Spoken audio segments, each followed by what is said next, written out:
You're now listening to The Bryan Callen Show with your host, Bryan Callen. Our episode is brought to you today by Harry's, Harrys, not, Harry's as in I'm Harry. Although this is a company that sells quality shaving material and gives you a quality shaving experience. I have personally used the product myself. It's outstanding. And it was started by the owner, who also started Warby Parker, whose sunglasses I am wearing as we speak. It's actually a lie. I'm holding them in my hand. It's too dark in here as I record. The point is that the guy makes excellent product for way cheaper than other brands. I think it's literally like 25% less, than the leading brands. I mean, it's a lot cheaper. And when you go to buy expensive razor blades, let's just take an example like, say, Gillette, the Mach 3 or whatever it is. You've got to wait for the drugstore guy to come and open this, this sort of safe where they keep all these razors like they're bars of gold, because actually people steal them. Well, you don't have to do that anymore. He had the same experience, and he was like, there's got to be a better way. So basically, you can go to harrys.com, and if you use the promo code BCS, as in Bryan Callen Show, you will save $5 off your first purchase. That's $5 more off than what Harry already gives you in comparison to the leading brands. I think it's worth it. I think it's a great company. I think they have quality product. They actually bought the factory in Germany where they make the steel blades. I don't know what that means, but it sounds pretty cool to me. If the blades are made and they're tempered German steel or whatever it is, it just sounds, I don't know, like that's what I want on my face. I want some German steel on my face. Sorry to yell so loud, I just get kind of excited. So once again, go to harrys.com, use the promo code BCS to save $5 off your first purchase. Now let's get back to the Bryan Callen Show. Ladies and gentlemen, the authors of Partners in Passion, A Guide to Great Sex, Emotional Intimacy, and Long-Term Love, Mark A. Michaels and Patricia Johnson, are on the podcast here. Read their book. Was ready, by the way, for your book to be, how should I put it? A lot of hippie, kind of drippy, I was like, all right, well, here goes this, that, and the other thing. Everybody writes a book. The fact of the matter is, I found it very intriguing for a lot of reasons we'll get into. You guys have been together for 15 years. You still have great sex. You travel. You've written books together. That's a real partnership, and that speaks for itself. That's a very difficult thing to do. It sounds like you're still in a vibrant, partnership here. Yeah, well, we practice virtually everything that's in Partners in Passion. We've had to. When you're writing together, it's like everything is on the line. Your ego is out there, all vulnerable. So you got to take a lot of sex breaks. Man, we've been writing too much.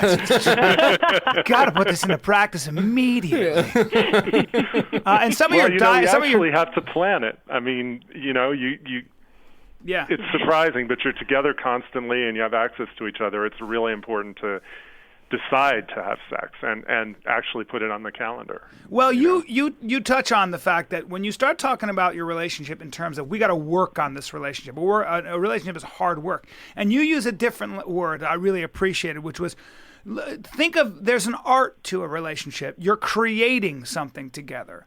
It's not when you start using words like work, and even a contract or sort of those kinds of words can tend to connotate the wrong imagery. It's kind of drudgery. Whereas if you change your language and you think of things as here we are as a couple and we're trying to create a better connection or a more adventurous connection or a more fun connection. Now you're probably changing the way you look at the scope of the entire relationship, right? That's what we hope. We feel like it's a whole new paradigm. And you're framing it in positive terms, much more than negative ones. I mean, the idea of working on your relationship, most people say that when it's like way too late and all of a sudden now we got to work on it. instead of, let's pay attention to it on a daily basis.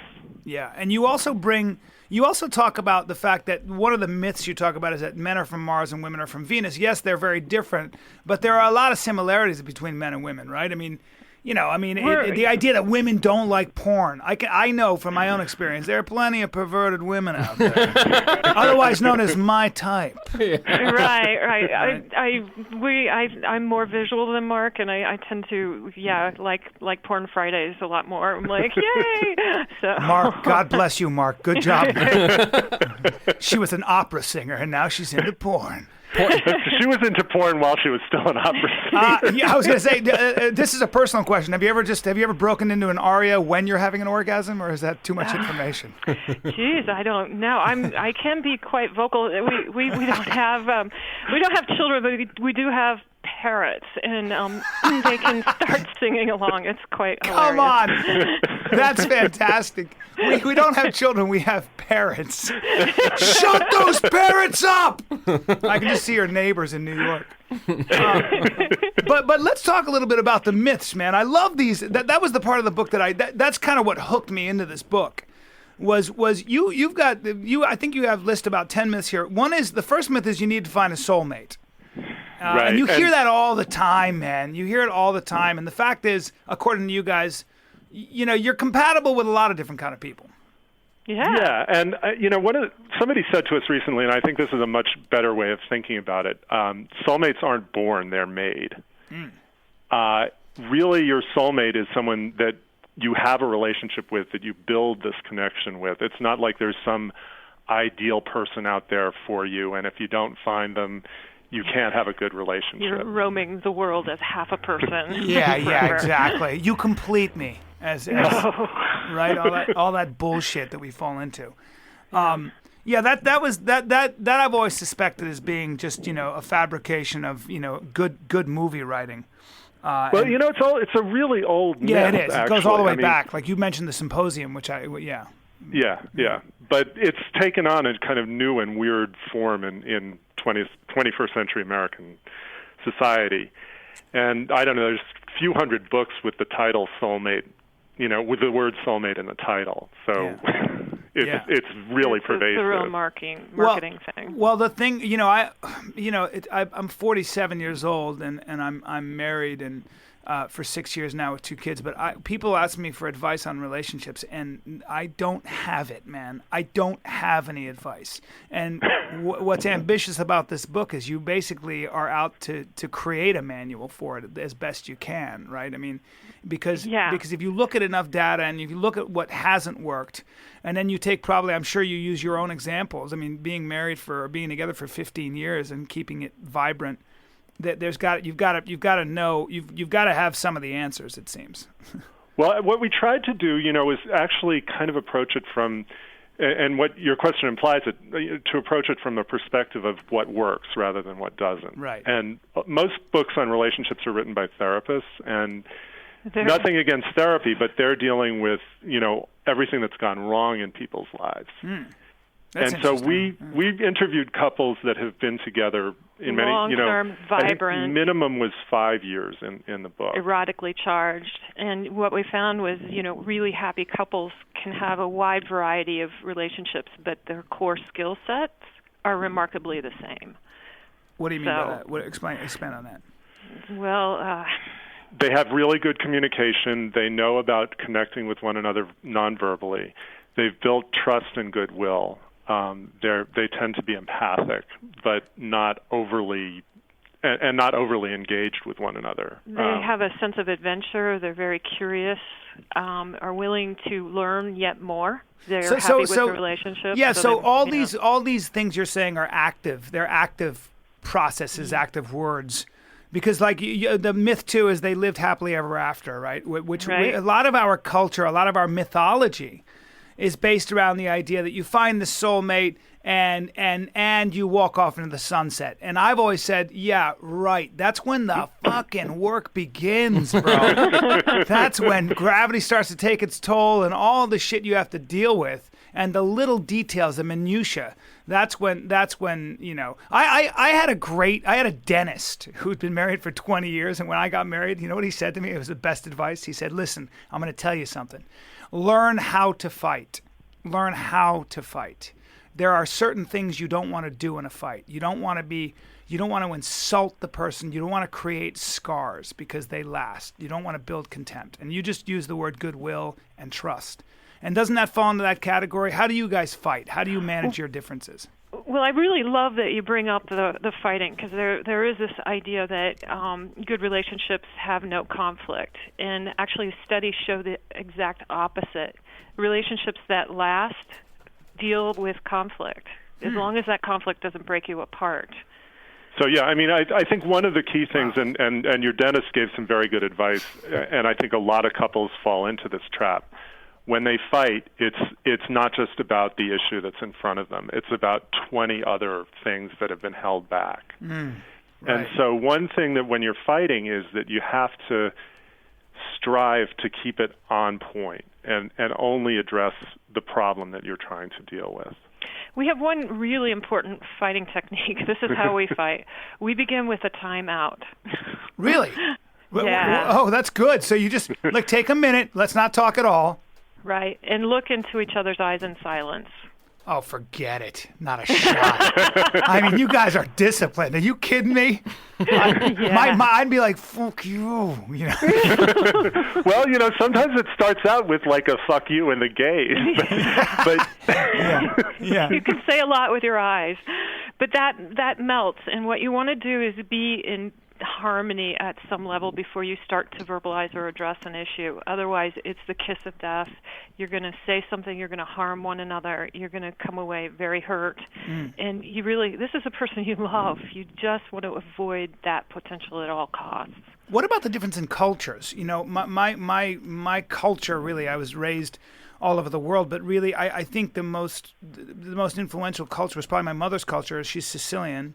And I think when you come from, if you're Italian and my wife is more German and Swedish, that is a very different, they deal with conflict they usually either completely avoid it or walk away from it or clam up and it's not spoken about, which I don't think is healthy.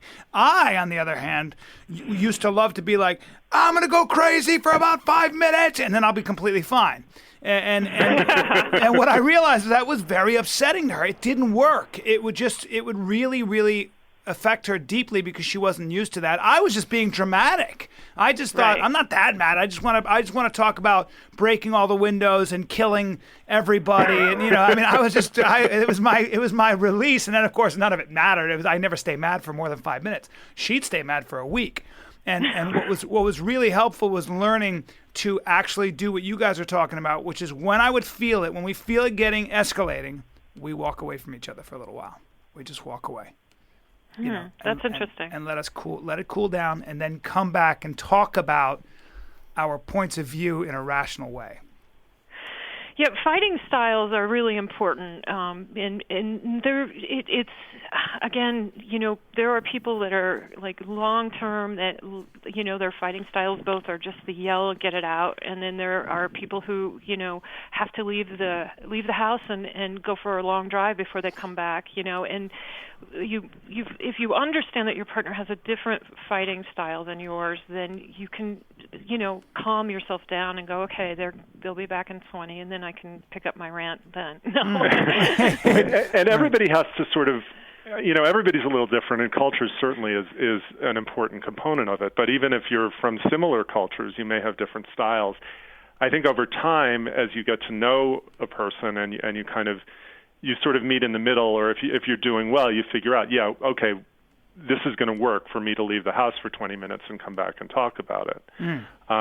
We have different styles. I'm slow to anger, but when I get angry, I get very angry.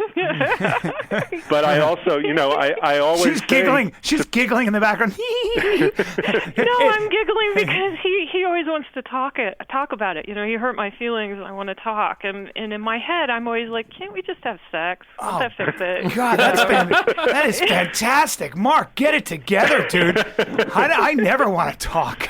God, you're See, such men are from Venus and women are from Mars. I was going to say, you are an evolved man. That's fantastic. Mark's probably wearing a wig right now. That's amazing. Yeah. Well, but this is the other thing I want to ask you about. There's this idea that we're fed a lot of information I don't think works. For example, you have to trust each other 100%. There's no way my boyfriend or my girlfriend, my husband or wife would ever stray. Never. I don't think that's healthy. I think that you should always have a little uncertainty. At least it just keeps you on your toes. I think if you really are that trusting and there's zero threat from the outside world, doesn't it create complacency? Doesn't it create, isn't that part of why some people stop having sex or trying? Well, I'd frame it a little differently. I mean, I think that from our perspective, the fact that you're going to desire other people, whether or not you act on it, is something that couples and the kind of the pop culture generally doesn't acknowledge. And in reality, we're all going to feel those desires. And we can never talk about them. I mean, look at TV. There's not one sitcom. There's not one TV show that I can think of where if a man, God forbid, a woman actually desires somebody else in a real way, I mean, has lustful thoughts about them. That guy's a bad guy in your TV show. He's the guy you end up paying. He's the guest star. He certainly is not the star of your ABC, Fox, or NBC sitcom. I can tell you that right now. I think it's a great point. Yeah, and that's just inhuman. It's inhuman. I mean, and you want your partner to be tapped into that erotic vibe and in their life. You benefit when they're turned on by all kinds of things in life. Yeah, I'm a natural born swinger, but my wife's not. But anyway, just saying. Did I say that out loud? How many people are listening to this podcast? Keep going. Well, I think most people actually are. Really? Well, and I think there's a lot of misconceptions about the swing culture. I think, in our research, we interviewed a lot of couples, and so the scenario generally is the guy's like, yeah, come on, honey, let's try it. They finally go to an event or a party, and then the woman goes, oh my God, this is amazing. And then the guy is sort of going, whoa, wait, honey, wait, come back here, You can't put that genie back in the bottle. You're right, though. A lot of men are threatened by most relationships that I see are both parties are playing a role. Women are acting feminine, men are acting masculine. We take on these roles a lot of times, and maybe part of it's okay because you're creating a mystery around the relationship and things. So a man will tend to behave a little bit more in more of a masculine prototype, and women do the same thing. I think there is a place for role play in relationships, but I've always admitted. I mean, I've had plenty of really good relationships where we've engaged in swing-like activities, and it didn't hurt the relationship. It was very, very erotic and awesome, but I think it was also because we entered into it together as a partnership. And what turned me on was watching my girl do something that would be considered forbidden, and she was, and it got her going. I think that's what it was. I remember being shocked at my own sort of reaction to that, which was kind of this jealous outrage, but being really turned on at the same time. Were you jealous or envious, though? I don't know, probably both. It's all a blur, man. It's a blur. When done right, couples who choose erotic adventures, regardless of what type it is, if it looks monogamous or open or swinging on the outside, if it's mutually done, it serves to deepen your bond. Boy, that is heretical. You know that. In American puritanical culture, you are a heretic, young lady. Thank you. I proudly wear the title. Yeah. But there's research on it that shows this is true, although it's not clear whether there's a lower divorce rate among people in open relationships. There's the self-reporting of satisfaction in the relationships is higher. And so whatever the popular mainstream culture says, that's been well researched and is very well documented. So You know what I think is when people think about open relationships or alternative relationships, they still go back into the wording and language of cheating, betrayal, affairs, and once you start using those words or thinking those thoughts, you're not sexually adventuring. You're just being an asshole. Yeah. You know. Yeah. So. But you're also kind of, I think part of the reason it's considered heretical is you're fighting along. You're probably. There has always been, the idea of straying has always carried with it negative connotations, probably in many ways because it was physically dangerous to both men and women before we came up with things like penicillin and amoxicillin and antibiotics that cured things like syphilis and gonorrhea and chlamydia. Condoms. Well, sure, but back in the day you didn't have condoms. It's interesting how those customs that have come to us because they were probably physically healthier, that those things die very hard, especially when they're ingrained in our religious traditions. Well, what happens? Well, there's a reality to STIs, and we do have to be careful even now. And there's a antibiotic resistant gonorrhea that's spreading, so people really do have to be careful about that. But I'll say that, go back to the Middle Ages and you had carnival, you had various kinds of contexts where people could act out their sexuality outside of their relationship, and it was culturally acceptable. So there was a place for it. Right. In old times. It's part of human nature to want that. And when I said before, everybody's a swinger in some ways, that's what I'm saying. Almost all human beings both want to bond with another person and have variety. Mm-hmm. And that's our biology. That makes a lot of sense. I certainly feel that way. And I really wish people were more honest about that. But let me talk about myth 5. Relationships and sex are about getting your needs met. Maybe I could say that better. Relationships and one of the myths you say is relationships and sex are about getting your needs met. Why is that a myth? Well, that's kind of the psychology therapy model, the talking it out and saying, I want you to fulfill my needs. Yeah. And we don't think that's very healthy. If you think of what a need is you need to breathe air, you need food and water, and you need shelter.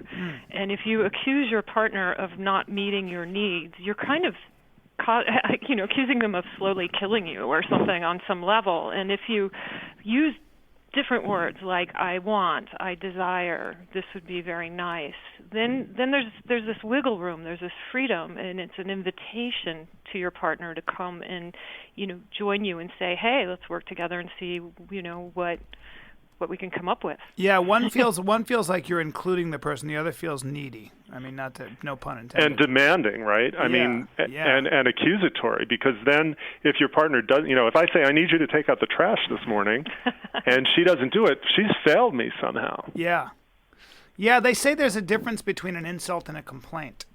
So when you say, in a relationship you fight, I can't remember, Gottman I think is the and he said, make sure that when it's okay to complain. Relationships, strong relationships that last a long time, the couples can complain. They can say, I asked you to take the garbage out, now I have to do it.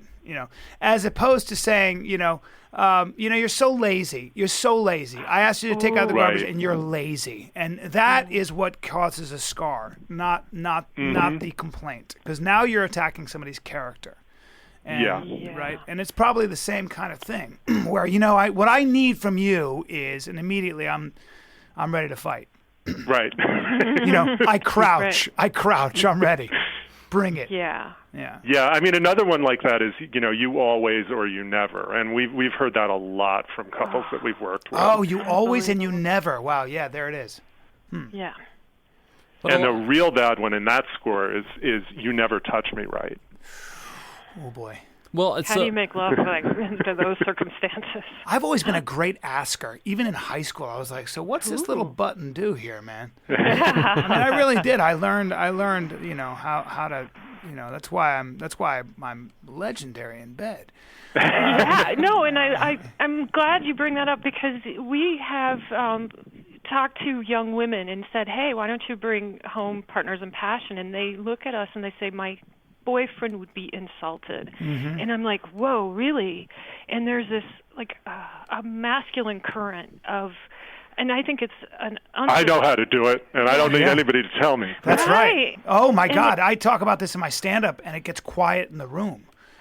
Really? It gets the whole room, because what I'll say, if I start talking about penis size, I say, look, dick size is about territory. We want to feel like we've been further up the road. Everybody else before me had a mushroom cap. The reason men climb Mount Everest is to put their flag up there. It's not for the view. It's just to say, I had my flag up there and you didn't, motherfucker. I win. And dick size is the exact same thing. I'm telling you. It's like, I've been further up the road. And if I find out somebody has been further up the road and she really liked it, I'll find another road to climb, or another mountain to climb. Wow. We got posed a similar question like that recently. A woman raised her hand and she said, why would a man want to be monogamous if he's figured out how to fit his penis in a woman and make her have an orgasm? Isn't he done with her and wants to move on to the next one? No. Yes. She actually asked this. Yes. This was at the Hustler store on Sunset. Yes. Oh, boy. Well, that would be the place to ask that question. Yeah. and by the way, that one would just totally threw us. It's like, I couldn't even. well, she's been dating the wrong men. Let's start with that. You know what I mean? I think that a lot of it is also, and I think women know this. Men take sex very seriously. I dated my joke, and it's kind of true, is there was the girl who wasn't even a good person. I moved her into my house because every time we'd have sex, she sounded like she was falling out of a building. And I just felt like a champion every time we'd be done. I was like, she'll never be the same. She may as well just go to a nunnery when I'm done with her. It was that feeling of feeling like a king. And she was amazing. She was so appreciative. She was kind of like, it was almost like I told her one time, I said, you're like driving a Porsche. It's like, I feel like the other women are like trucks and you're like a Porsche because I touch you and you react. We have sex and you just light up. Whereas some women just need, I guess women who are more honest, I don't know what it is, tend to be more, some women just take more time. Their bodies are different or I'm different and they're used to something different or they need something different. But either way, the one thing a man doesn't want to hear a woman do in bed is laugh. You don't want her going, then she's probably been with better. Well, laughter sometimes can be good. I mean, that's not going too far here. Not mid thrust, please. I want you losing your breath as opposed to laugh at. Right? Yeah, exactly. Do you know what I'm saying? Yeah. Maybe we should tell the fMRI story. I think that's relevant to talk this about whole thing. Triggering. I've been in the fMRI machine 3 times, participating at Rutgers University's study of the female brain on orgasm. Wow! Wait a minute. Oh, wait. So what is fMRI? It's functional magnetic resonance imaging. So she's got her head restrained. She's in this big functional MRI machine. Let me take my pants off. Hold on. Keep going. And the first time she did it, I was in the control room, and she had to raise her hand every time she had an orgasm. Oh, this is great. Where was I? I ought to be a doctor. Keep going. It was funny at the very end. It was partially funded by the Christopher Reeve Foundation. So they were studying if you think about sexual stimulation, does the same part of your brain light up? And they're discovering, yes, it does. And at the end of the session, I had been in the fMRI. I was in there 2 hours. And at the end of it, they said, okay, now you can just give us just your free-for-all orgasm, just something. So I start working myself up, and I'm like thinking, okay, I'm on the beach, and it's not working. And then I think, okay, and I stumble into the gym and the locker room, and it's not working. And finally I go, okay, I'm in an fMRI machine, and there's people in a lab. Yeah, with coats, and they want to document. Oh, that's great. What's under that robe? The human brain is awesome. You can eroticize anything. Yes, you can. But then we did the partnered version, where she was in the machine, and I had to stimulate her from the outside. and just reach in, because there's no. I mean, it's this huge machine with a tubular thing where they slide her in on a conveyor. So you are wearing lead-lined gloves. Oh no metal at all is allowed in the room. Right. Okay, all right. So, and we actually practiced at home on our massage table and tried to prepare, and it was so different from what we did in the quote dry run. Not so dry Not run. so dry run. You guys are dedicated scientists. Keep going. Keep going. So we go through this whole thing, and I'm right-handed, and I'm trying to reach. I had to be on her right side, and so I have to reach across. And it's kind of pokey. It's not quite right. I was going to say, talk about getting a cramp. Yeah. And I pride myself on my skills, right? Right. Sure. But I'm feeling like this is not going well. Right. So finally I figure out if I use my left hand and my thumb and kind of rest the rest of my hand on her. Pat of the thumb. And so that finally worked, but it was That's incredible. We did achieve something, but we were later asked to rank it, and I was like, maybe a 5, which is like so. I hate giving him that kind of rating because it's always like, Your head was it. restrained, and you were in a tube, for God's sake. we couldn't look at each other. We couldn't, Right. Yeah. And he had to reach over his body. I mean, come on. You can't reach over your I was body. thinking she was going to give me a 3, Right. and I was still bummed out that it was a 5. 50%. You still fail. depending, yeah. So what did the imagery? What did the fMRI say? I mean, what did they learn about your?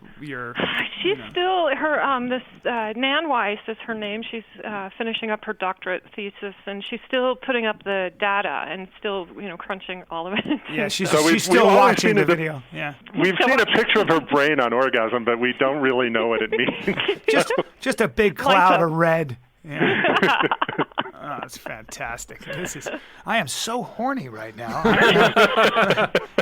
And now every time I drive by a hospital, I'm going to get a hard on. This is crazy. It's like Pavlov's dog, man. Amazing. You guys are dedicated. You do work hard at this, I have to say. I mean, God bless, Yeah, the research, it's tough. Right. Yeah. Why is the sex in movies and TV and porn? Why is that not necessarily a good barometer or metric for your own sex? Wow. Right. Well, the chase is glorified. Usually takes the whole time, the whole entire movie, and then when the sex happens, I wonder what the average time allowed on screen. It's probably less than 3 minutes, if that. Right. And then they wake up somehow, and she's wearing his shirt, and Yeah. Well, art imitates life, because I got a lot of girlfriends in the past were wearing my shirt the next day and posing in the window, and I'm like, all right, I'm not into romantic comedies, honey. But right, porn stars. I mean, the porn industry. These guys are they're like superstars. They're athletes. These guys train. They have abilities that are so beyond your average person, and to compare your ability to what they're doing is just not wise. It's like going out to play basketball and expect yourself to perform like a. like you're in the NBA. Well, Patricia, speak for yourself, but keep going. Well, there's a lot of prep that goes on behind the scenes, right? Right, of course. And some of these positions are not designed for pleasure at all. They're designed for, point of view, POV shots. Camera angles. Yeah. And it's not all porn is showing bad sex. I mean, clearly sometimes you see stuff that people are really, they're really enjoying themselves. We actually have a cameo in a great porn series called Chemistry by Tristan Taormino. Really? And you guys are acting in the movie.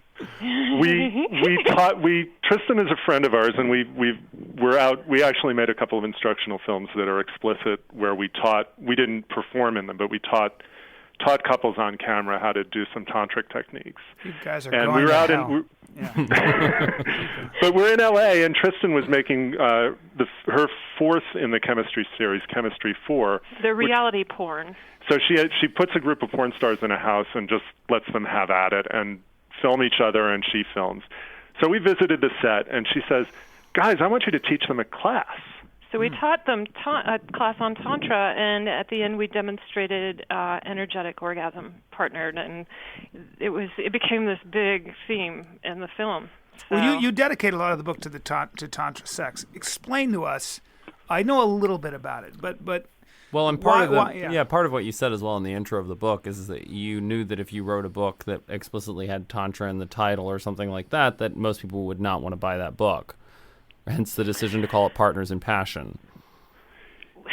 Yeah, we've written 3 other books that all have Tantra in the title and that are very specifically about Tantra, which is an Indian spiritual tradition that has a sexual component to it. And it's closely related to yoga, and it can get very esoteric. So we wanted to apply a lot of those principles in a way that would be accessible to people who might think Tantra is weird and out there and new agey. Yeah. Why Tantra? Why? It doesn't sound like you guys need Tantra.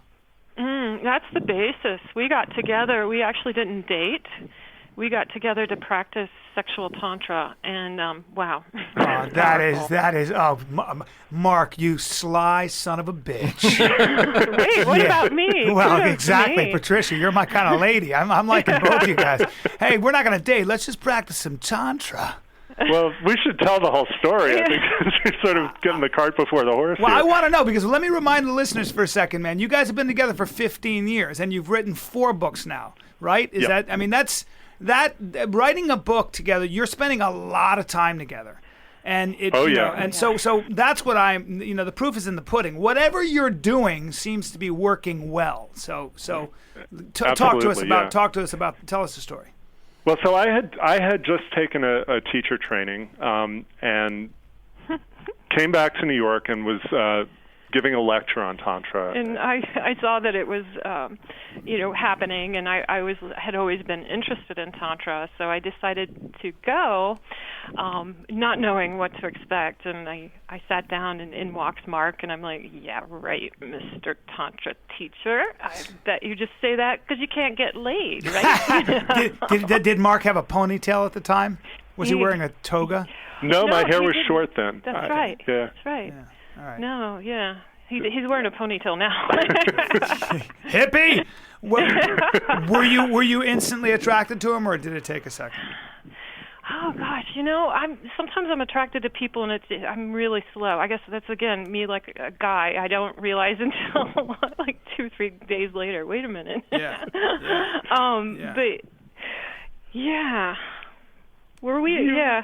Well, I was very nervous, and I was very much in like teacher mode, and so I wasn't thinking about hitting on anybody at all. What happened was I gave the talk, and someone I knew brought Patricia up and introduced her to me, and I said, "You look familiar. Do I know you from somewhere?" But it wasn't a line. It was totally just dead serious on my part, because there was something very familiar about her. But he gave his email address and invited people to write if they had questions, and we started an email exchange, and it was really awesome to me because I was able to talk about the energetic aspects of sex that I felt was really important. The stuff that happens beyond just your plumbing and your body, that's where the richness can happen. That sounds like a woman speaking, by the way, because most men just don't talk that way, do they? I mean, really, right? I mean, that's whenever I do, but yeah, you do. You teach tantra sex, my friend. But I also, from reading her emails, and we were actually on a listserv together, and I recognized her address, and I saw some of the things she'd written, and it was like, she knows as much as I do. I know more about the history and information, but on that energetic level, there's nothing that I'm going to be able to teach her. So we're emailing back and forth, and finally she says, "Can we get together sometime?" And we met over sushi, and I was like, "Gosh, what is going on here? Are you going to be my teacher?" I just and I'm like grappling with that concept. Yeah, in other words, are we going to fuck or not? I mean, that's really what's going on. Well, this is where this is the best part of the story, I think, is that she says, "Well, are you going to be my teacher?" And I said, I'm really sorry, but I don't think there's anything I can teach you. That was like, oh, shoot. I was like, can we at least be friends? Mark, so I said, Mark, well why don't done. we explore it? Pulling back a little, putting some salt on her tongue, salt on her tongue, hanging just out of reach with a glass of water. I mean, talk about a master. Keep going. I want to take your class, Mark Michaels. So I said, why don't we explore this on a sexual level? Now, for me, I was like, score, yes. Score. Because at that time there was all this popular stuff going on, the rules, that book, and the game, and people trying to relate by manipulating one another. And I'm sorry, that just will never lead to great sex. I feel that way too. Patricia, because I read the game and I've met Neil Strauss, and he's a neat guy, actually. Just a guy. I said, "Why'd you write the book?" He goes, "I was lonely. I just didn't want to be lonely." And I don't know if he was being dramatic when he said that, but it kind of moved me a little bit. But my problem with that book is exactly that. I just felt as though it was one side manipulating the other side. It was one team trying to beat another team. It was really probably a bunch of very insecure men who didn't like women, or had been traumatized, or had their hearts broken, or had been humiliated by women when they were younger, and now came up with a whole bunch of techniques and tricks to get women to have sex with them, and it was all one big lie. That was why. And look at the name of the book; it's called The Game. Right, and the same on the rules side. It's basically the same deal, right? It's another form of manipulation. Yeah. It's how to trap a man into wanting to be in a relationship with you. Yeah, and nobody's up front in that model. No, you're both playing. You're both role playing. You're playing characters. It's not the real you. So of course, and eventually, when you get into the nitty-gritty of a relationship, you're going to see who you are when you're trying to choose schools for your kids, or find out where exactly you want to live and why. All the things you share values and you don't share values on, and that's when the truth comes out. So it's no wonder that people don't. You get into a relationship, all of a sudden you go, oh boy, oh no, I didn't know who you were. You were playing. Right. You were misrepresenting yourself. You're an imposter. Well, wait until couples start revealing their core sexual selves. Oof. Oof. And suddenly, wow, I'm really, wanting you to dominate me, and the other partner's like, well, no, I only want sex once a month, and it's like, yeah. Wow. I wish couples would start out with who they are as sexual beings first. And for us, that was really kind of the key. It's like that was on the table. Sex is really important to us. It's a spiritual thing for both of us. It's really something that we want to devote a lot of our attention to, and it's turned out, kind of devoting our lives to it. And because it was right up front, and because we didn't play games, and we were straightforward about it, it created a foundation where now, we've continued that process. Right, and then through time we realized that each other has great characteristics, compatibility enough, but your sexual self has to be reasonably compatible. It can't be perfect. It's never going to be exactly matched. I mean, right. And who would want it to be, right? Exactly. Boring. Right. The funny thing in all of this is that Brian and I have, a wide range of people on, right? From political philosophers to you guys and all that sort of stuff. But what it always comes back to is trust and transparency. Like what you're saying about sexual relationships is also true in what makes a society function, what makes anything function. Yeah. Yeah. But there's a difference too, though, in that what you're touching on is the reason you move in with somebody, the reason that you marry them or date them, is exactly because you want to be sexual with them. And let's get even more detailed. It's because you want to get inside them, have them inside you, and put them in your mouth. I mean, let's get down to brass tacks, and that's more detail, please. Yeah, exactly, and you've got and that is what you put up with all of it for, man. A deep, strong sexual connection is what I believe is crucial to the vibrancy of a relationship. But yet you have a lot of people that tell you, well, that fades and stuff like that. Well, if it fades, for me, what the fuck am I doing in this relationship, right? I mean, well, fading is the word that's problematic here because it will change, right? Yes. I mean, the first 6 months or so, you're completely crazed in most cases, and that's going to shift into something that's not quite as intense. But if you don't maintain that connection, and actually, I mean, when you get into much older people who maybe can no longer have genital sex anymore, maintaining some measure of erotic connection, I think, even into 80s and 90s, I mean, I think that's really, really crucial. Yeah, we're all going to face that. Our bodies are going to change, and they're going to function differently sexually. And that would be sad to say, oh well, sex is over for me just because I can't get it up anymore, or be penetrated anymore, or that's silly. Yeah. Well, and the interesting thing is Match.com does this survey every year about singles in America, and what they find is that for older people, sex is more important because they're not interested in having kids. They're not, that's not on the table anymore. So, it's really like the sexual component becomes even more important whether or not the equipment is working as they want it to. Yeah, absolutely. Well, in retirement communities, they were having major problems with STDs because everybody was banging everybody, which is great. Yeah, and you have sometimes, a very few males servicing quite a few females. So I can't wait. I can't wait to get old. There was recently an article, I think it was in the New York Post, about a retirement or an assisted living facility in the New York area where they had brought in some male strippers, and there was a picture of a very old woman tucking a dollar bill into a guy's underwear, and her kids are in the process of suing the nursing home. Isn't that sad? Oh God, would you get it together, you Puritans?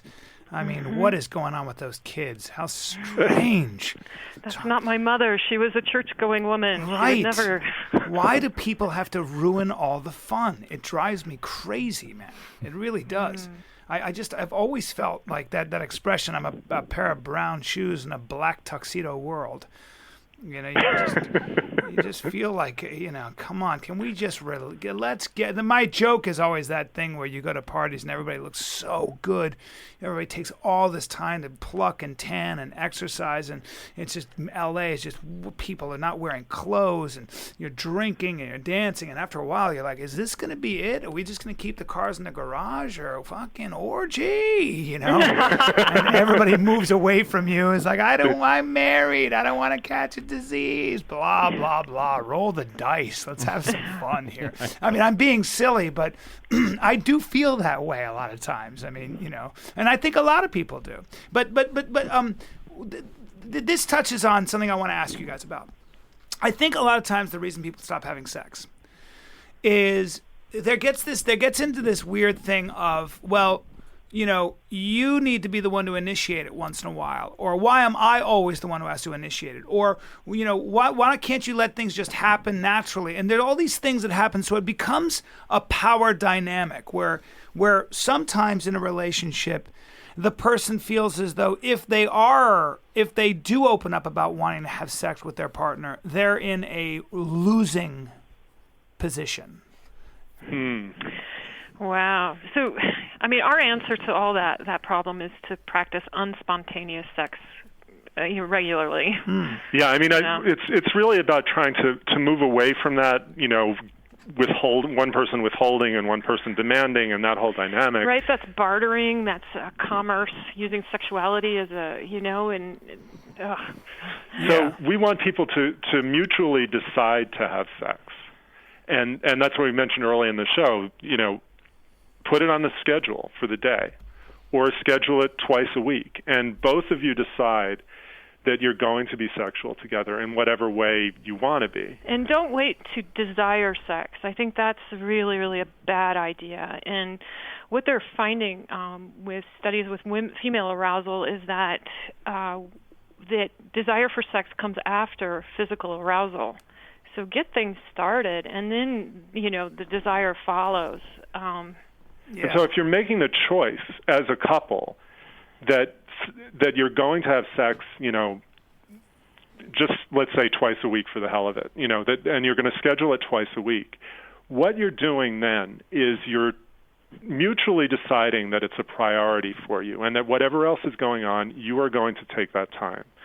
And that is a way of keeping sex it's not a matter of frequency. It could be 5 times a week, 7 times a week, or once every 2 weeks. It's not about how many times you do it. It's about the decision to make it a priority. And actually, that's what you do when you're dating. You're just scheduling sex. Yeah, you are. Yeah, you are. That's right. You want to go out? Let's go out. Where do you want to go tonight? Really, let's get dinner out of the way so we can get to bed. Right, exactly. So then now you're married, and all of a sudden it's supposed to be spontaneous. Yeah, and that's another one of your myths. I mean, sex has to be spontaneous. No, it's there's nothing wrong with planning it. And if you have kids and you have a life, you better plan it.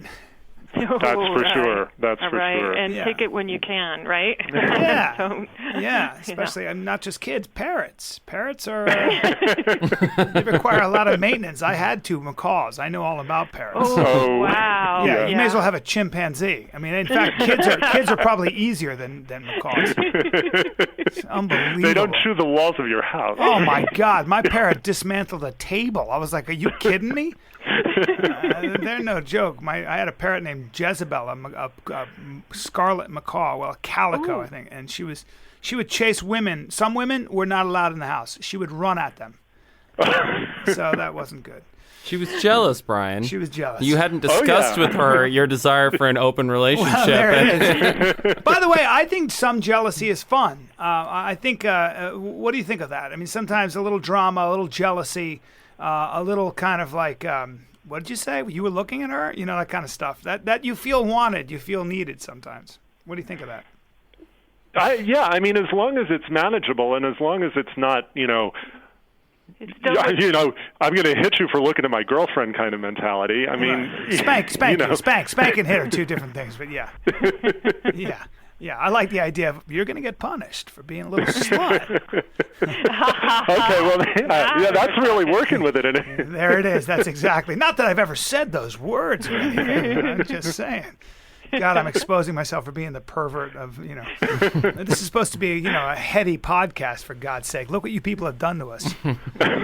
That's us. We're out to corrupt the country. God bless you. I think we need it, and I don't think you're out to corrupt the country. I think what you're out to do is have an honest conversation. And I'm kidding. But you've written a book about, a large part of this book is exactly how people think but don't talk. There are still a great deal of taboos surrounding sex and what is acceptable in marriage, what is acceptable when you commit, quote unquote, to somebody. And they are strong and resilient boundaries, at least in this country. I find. Oh yeah, I mean it's shocking. We actually we live in Westchester County, New York, and when the book came out, when Partners in Passion came out, we put up a flyer in our gym. And we got permission with the cover of the book, which is pretty vanilla, nothing you wouldn't see on the cover of a magazine in a supermarket. We got permission from the gym to put it up, an announcement that we're having a little wine and cheese reception in the neighborhood. And we come back the next day, and the flyer's been taken down. When we asked the manager, a couple of the parents complained, and they were worried their children might see the cover of the book. And ask questions.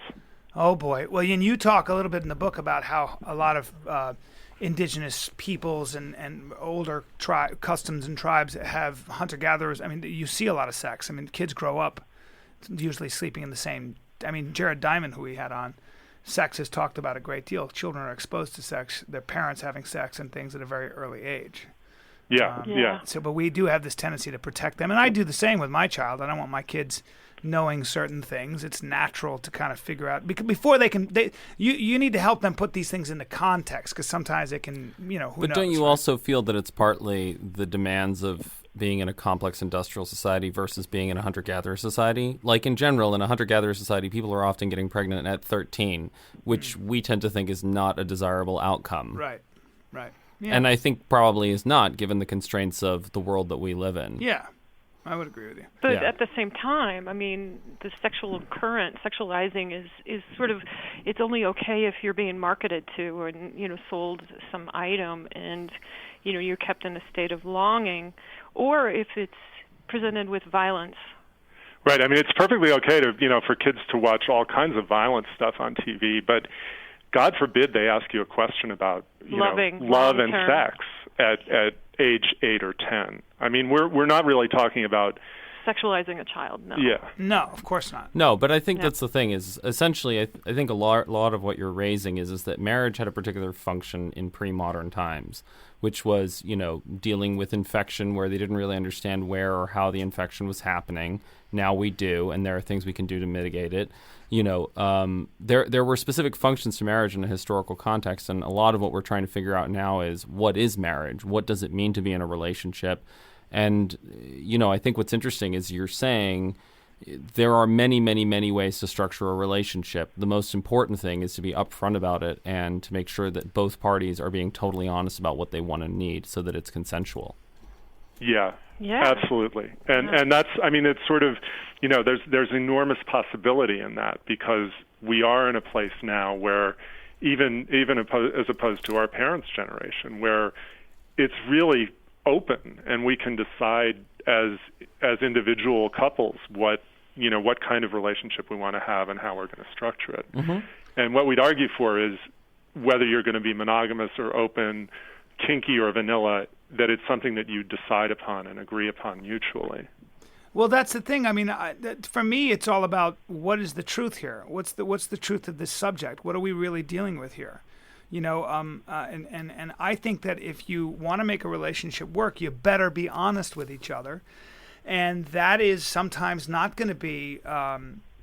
Maybe you might violate certain taboos you had to grow up with, but if you don't confront the truth of as most importantly as an example of who you really are and what really turns you on. If you can't really tell your partner that without feeling like this could really put the relationship into jeopardy and stuff, you're going to be now you're working from a lie.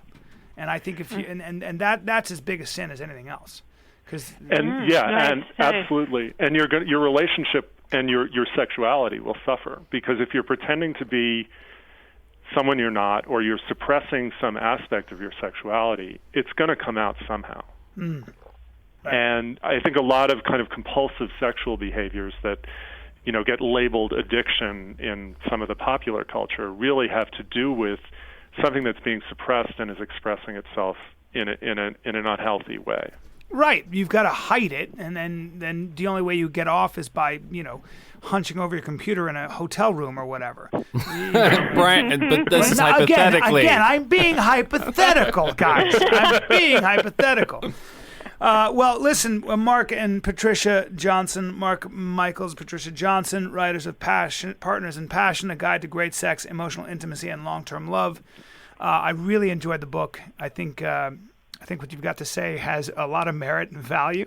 I was ready for it not to, and I was pleasantly surprised by the book. So we're going to put it up on our website. And thank you for all your hard work. your hard work. We promise to continue. I will let you know when I'm in your neck of the woods doing stand-up if you let me know where the closest swinger party is. All right. So my wife can look at me and go, no way. All right, guys. Well, thank you so much, and thanks for joining us, man. Thanks for having us. I actually learned a lot. I appreciate it. Stay in touch. Bye. There they are. I've been looking at them. They're good looking. They're a good looking couple. They're a good-looking couple. She was an opera singer, and again, they made it work for 15 years. So the book is Partners in Passion. But dude, I was actually ready for it to be a wishy-washy book, but I think they have a lot to say. No, I think they really thought it through. I mean, they've gone through a lot of the research, but they've also lived it. Yeah. So there it is, ladies and gentlemen. Hunter Motz and Brian Callen bring you not just historical insight, but sexual secrets. And, which will also be the name of Brian's tell-all biography. That's right. Sexual Secrets. Sexual Secrets. With Brian Callen. With Brian the Kid Callen. Why does he stay so young? We'll take a look at his dick. I didn't enunciate the at the end of it. I just said his dick. His dick. That's because it just goes on and on and on and on. There's no ending to it. That's exactly right. Well, anyway, guys, there it is. Hope you learned everything. Bye-bye. You've been listening to The Brian Callen Show with Brian Callen. Be sure to like him on Facebook. Just search for Brian Callen Comedy. And follow him on Twitter Just search for @BrianCallen. You can also find him online by visiting his website. Just go to briancallen.com. Until next time, bye-bye.